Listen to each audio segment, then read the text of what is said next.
It's 9 o'clock, so it is time for the Fall Comedy Brawl, apparently. Tonight, you're going to get to see a bunch of comedians kick each other's fucking asses right up here. We're all just going to beat the hell out of each other. I hope you're ready for that. You brought your tarps, right? It's going to get bloody. Just kidding. It's not going to get bloody. My name is Nathan. I'm going to be your host tonight. And I've been here for a little while, so I've seen everybody pouring in, and I've got to say, I haven't seen so many innocent-looking faces in one place.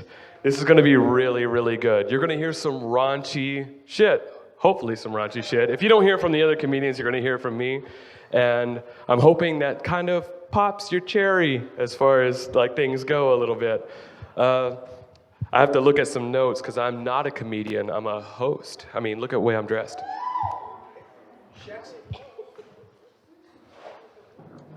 All right, so a lot of what you're going to hear tonight, from me anyway, is going to sound very condescending, rude, very nasty, vulgar, and honestly pretty fucking stupid. And it's going to sound that way because I'm very condescending and rude and vulgar and pretty fucking stupid.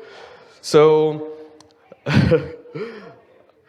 I hope that that doesn't deter you guys from having a good night. I really want you all to have fun. Well, I mean, almost all of you.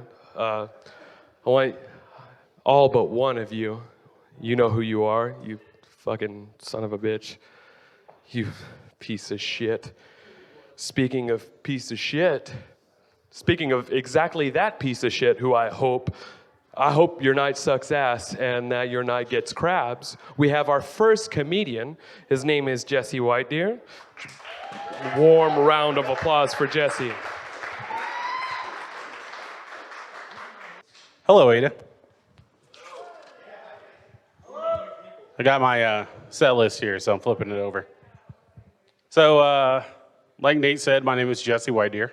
Thanks for being here. All right. I didn't mean for you guys to clap, but that's cool too. So, right. So those of you that drove in, I just have a question. The Ada PD hasn't framed any of you guys for murder yet, right? No? Okay. Some of you guys didn't get that joke. That's cool. Just go home, watch The Innocent Man, and do some homework, and you'll get it. Speaking of people and cops and such, bigots are really weird. Because I'm such a logical person that I don't understand how that would work. Let's say, for example, a gentleman hates gay people, which, you know, there's a lot of things wrong with that. But, you know, he's just going about his day, milling about, you know, doing his normal whatever stuff. And then just out of nowhere, he sees gay people. And it triggers him where he's like, I fucking hate gay people!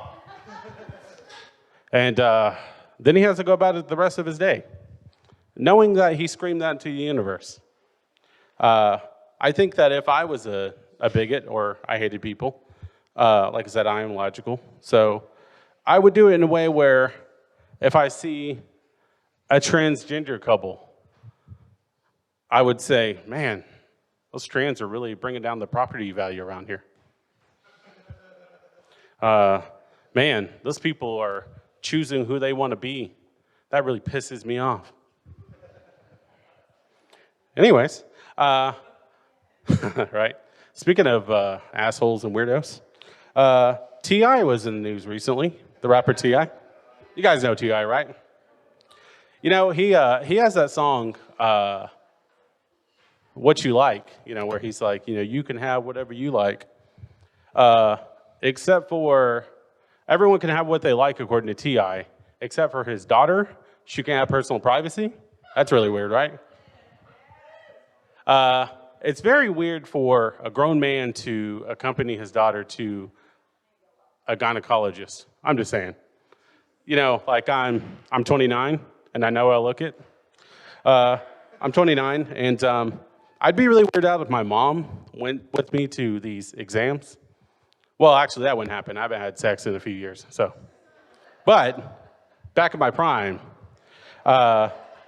which was like 10 years ago, back in my prime, it'd be really weird if she followed me to the, office and stuff and was like, Jesse,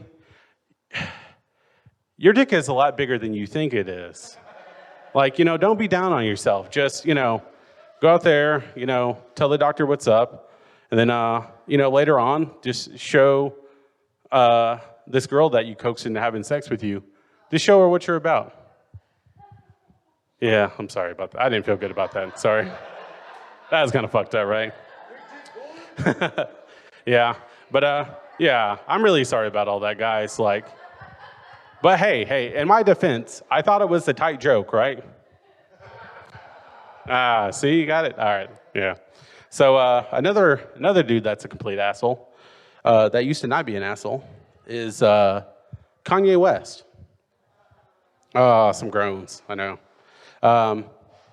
What's really strange about this gentleman is, he had some good success coming in, and then he was a Trump supporter, which that's not even the worst thing about him. The worst thing about him is now that he's this Joel Osteen type of preacher guy, and boo, yeah, right. Fuck that dude. Side note, this has nothing to do with, well, this has everything to do with this story. My white grandmother, used to just send, like, basically pocket change to Benny Hinn. Some of you guys know Benny Hinn? He didn't hit her with his jacket at least once, which I think is kind of fucked up. But, whatever.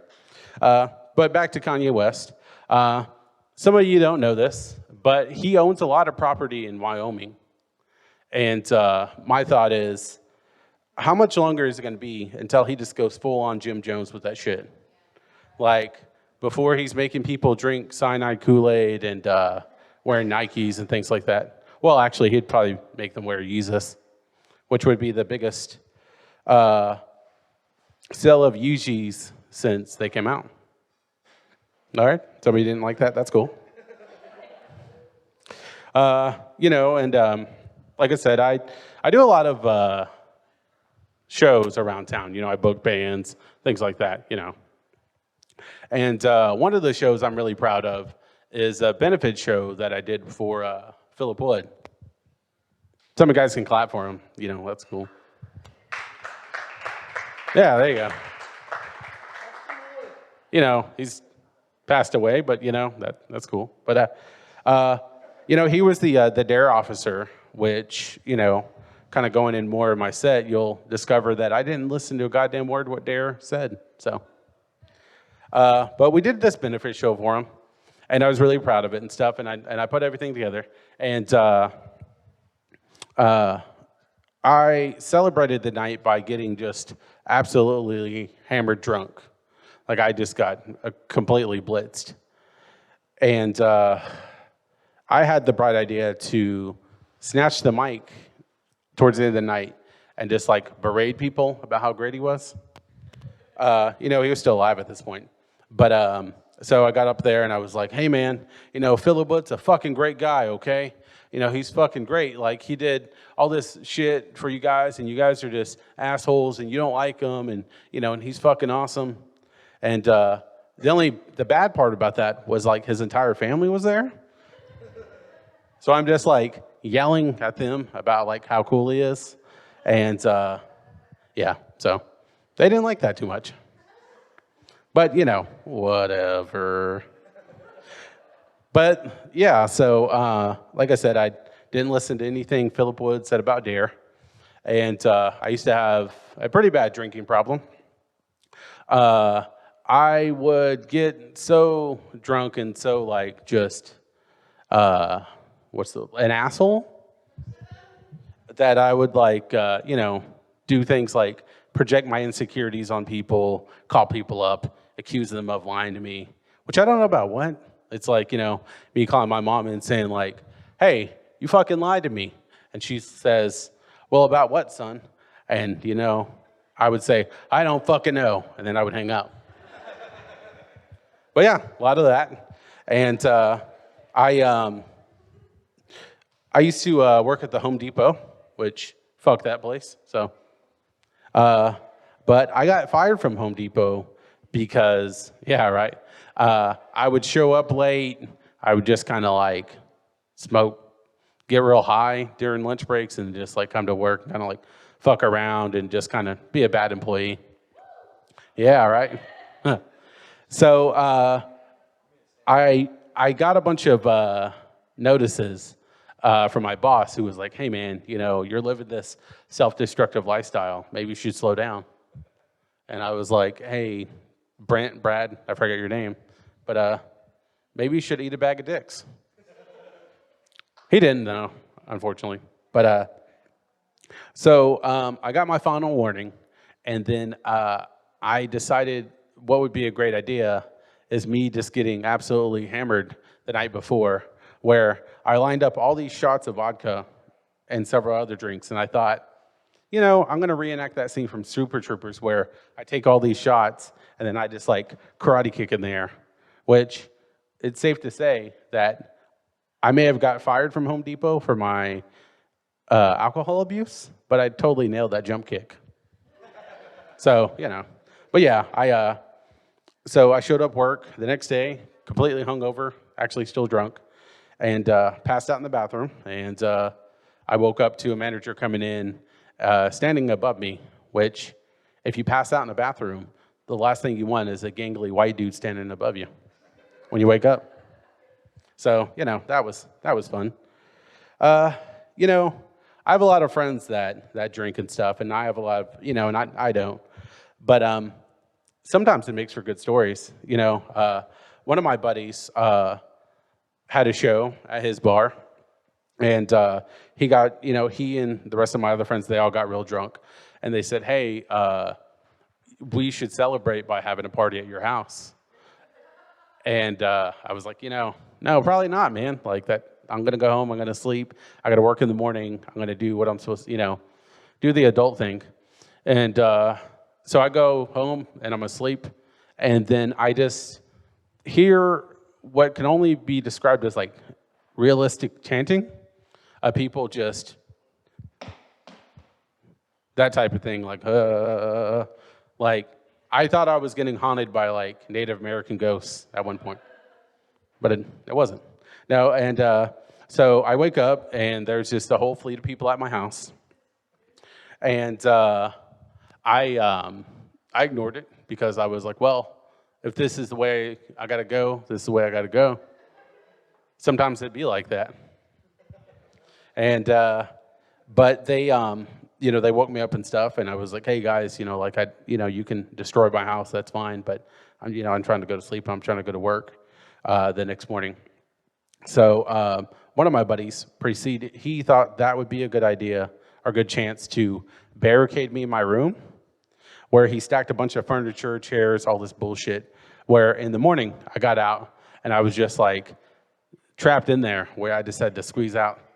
And the whole time, of course I was mad, but the whole rest of the time I was thinking like, how boss would that have been if I would have died in a house fire? And he, as a white guy, got charged with a hate crime. That totally would have been cool. So yeah, right? But no, and I have another friend who, we were partying back in the day, back in my prime. And he decided to roll up. So the car pulls up, and it doesn't really stop, almost as the door opens, and he just kind of like rolls out. So he gets up and he's like, hey, let's party. And we're like, yeah, man, let's fucking do that. So he continues to drink a little bit more. And then like he's outside in my yard just like eating grass and like throwing it on top of himself for warmth. And another friend of mine said, hey, man, you're like Bear Grylls. And he said, he looked everyone dead in the eye simultaneously and said, Bear Grylls is a fucking pussy. And my other buddy said, hey, man, Bear Grylls would drink his own pee. And he said, hey, man, give me a fucking cup. right? How badass is that? That's like big dick energy. Like, I've never been confident any man has a big dick other than that dude. So, but no, so we give him a Dixie cup, because we're not rude. He fills it up, and then he just downs the whole thing and just stares us in the face. And then that's it. We're just like, oh, he's king of spring break forever. Like, that's it, of all time. Fuck everybody else. No, and then, but yeah, one guy that, she was just thinking, guy, it's all right. One guy that I pretty much doubt I would want to be friends with is Jesus. Not for any religious reason or anything. Like, he seems like he's doing a good job and stuff. But, I don't drink or anything. And if I go and hang out with him, all he's going to have is wine and bread and fish to eat and drink. And none of that sounds appealing. And, I'm going to say, hey, man, like, I don't even drink.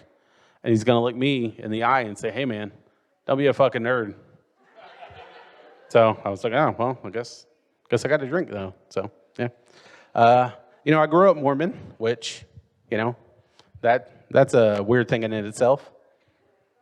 Yeah, boo. Fuck those guys. Really fuck those guys. They, the weird thing about Mormons is that they didn't decide that black people could get into super duper heaven till about 1974. And oddly enough, God told them that. So God was like, hey, man, these black people are pretty cool. Maybe you should let them into your super duper heaven. And the president at the time was like, yeah, you know what? Maybe we should, God. That'd be really cool. And then, so I'm just waiting until God says it's cool for gay people to get in there. Because I think they'd probably make heaven fun. A lot of disco parties, a lot of glow sticks, a lot of, dancing and such. I'm not familiar with the gay culture, but, whatever they do. But more power to them. Let's see. What else do we got here? Don't worry. It's closing down. So I've worked retail a lot and stuff.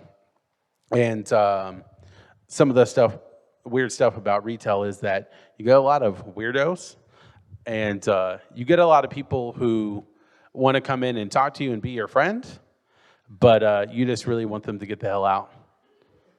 Where you'll have people come up and they'll say, like I've been a waiter before, and they'll come into my table and they'll say, hey, can we get in and out in about 30 minutes? I'm like, fuck, buddy, you can leave right now. Don't let me hold you up. I work retail now, and I work in like a copy and print center. Try to guess where that's at. But I had a guy comes in pretty regularly, and he's always convinced that an Eastern European government is trying to kill him. But the weird thing about that is that he's been doing that for about 2 years now. And in my mind, I'm thinking, like, what a shitty hitman. They're just, like, laying around waiting for 2 years to kill this guy.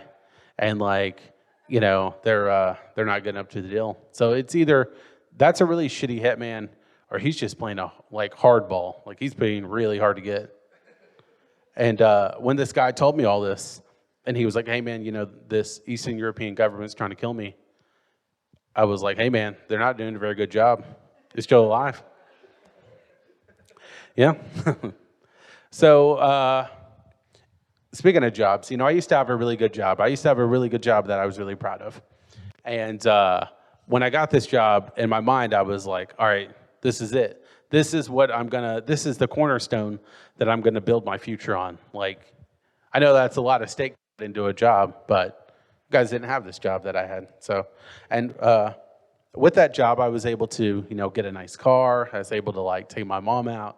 I was able to do all these good things. And I remember sitting in my car one time thinking like this is it. This is the pinnacle of happiness. And boy, was I wrong. I worked for this place. Can't say the name because I want to get sued. Plus, I don't know if they pay for advertisements. So, but so where this building is it's a rehab center, and like probably a mile down the road is the place where we refill this food tray, because we would bring food trays in and out that would have these hot meals for all these addicts and stuff like that. You know, they were used to sucking dick for meth. Now they're getting steak and shrimp and stuff, which I felt's a good transition. I know you like that, Jeremy. I see you smiling over there. But so I was tasked with the first time I was tasked to go get the food was also the first time that I had coffee. And like I said, you know, I grew up Mormon, so we never had coffee or tea or fun or anything. And which I think is a weird thing, because Warren Jeffs can like basically have a sex cult and do all that weird shit, but like I can't have coffee. Like God frowns upon that. So, so I get there, you know, I'm jazzed up and stuff, and I'm like, all right, this is like I get to be responsible. I get to show these guys, you know, that I'm about it and like I deserve this job and stuff. And I thought, you know, like I'm gonna kick it up a notch. And I'm going to, you know, drink some coffee, and I'm going to try to feel good about myself, and which doesn't happen a lot. But so I remember I drank this 12-ounce cup of coffee, and I downed it. And I was like, ugh, it's not kicking in. Maybe it's not working. Maybe I should drink another cup. So take another cup, slam it back. And this old Indian man, who I feel like everyone has that in their life where they kind of give you this old Indian man wisdom. Oh, it gets worse. So he was like, hey, man, maybe you should slow down on that coffee. Like, it's not good for your stomach. And I was like, hey, Kent, fuck you, man. And he didn't like that too much. But so I'm getting jazzed up, and I get the car, and I'm driving to the place. And I can kind of feel my stomach like tighten up a little bit. And I'm like, well, it's got to let out some gas, whatever, no problem. So I go do that, and then, you know, I'm driving, you know, listening to Backstreet Boys, as you do. And, you know, as I'm getting closer to the place where I got to do the food, it gets more and more urgent, like it's more and more tightening. Where I'm like, all right, you know, maybe I got to kind of start game planning or whatever. So I pull up to this place that, you know, can't be named. But I pull up to this place, and I get out, and I kind of feel it in my stomach where I'm like, all right, well, I'm going to go do this deed, go back to the place, do the other deed, glide out of there. Everything is going to be cool. So I have a game plan. So, you know, and mind you, I'm like dressed up. I'm like in this custom tailor-made suit with custom pants, custom jacket. You know, I'm looking good, you know. And what, that was funny, but I thought I was looking good, fucks. Okay, that's cool. But so I'm, you know, looking fly, looking fabulous. And I'm pushing this food cart. And from where the door is to where you get the food at is a good, let's just say 20 feet. So I'm going down this long corridor, this long hallway, and I kind of feel it in my stomach, and I'm like, all right, you know, no problem. You know, I already got a game plan in mind. So I get to the place, I refill the food. All right, no problem. So I spin around, come back the other way, and I can start feeling on my stomach more and more, where I'm like, ugh, I don't know what's going on. Like, this is kind of chancy. So I remember taking a few steps, and then, like, immediately, if I would have snapped, that would have been better. But, like, immediately it happened. Like, I was like, all right, it's go time. Like, I got to make a plan quick. So I push the cart to the side, and I'm kind of looking, and I'm looking, and I'm like, all right, where is it at? Where's it at? And I'm trying to stay calm, and I'm trying to be not so panicked. And then, you know, it gets more and more urgent where I'm like, all right, like, I got to find a fucking place quick. So I'm running up and down this corridor. I'm trying to find this place. I'm trying to find the bathroom. And I can't find it. And I'm like, oh, God, maybe quitting being a Mormon wasn't worth it. Maybe, maybe I should have not drank coffee ever, and I could have went to that super duper heaven. But oh well. But so out of the corner of my eye, it's almost like a mirage where I see it and it says locker room. So I'm like, all right, that place is bound to have a bathroom. So, at this point, I'm like running, and I'm running, and I'm running, and I get to it. I lost wind on that almost, but that's how out of shape I am. But I got to it, and I take one final step in there, and then I violently shit myself. Yeah. So it is, everything just shoots and pours out of me. And I even think I did the, oh no, but no, maybe, who knows. But so I violently just, shit myself. And I just get custom-made suit. Yeah, you're right, Seth. So thanks for following the story, buddy. But I'm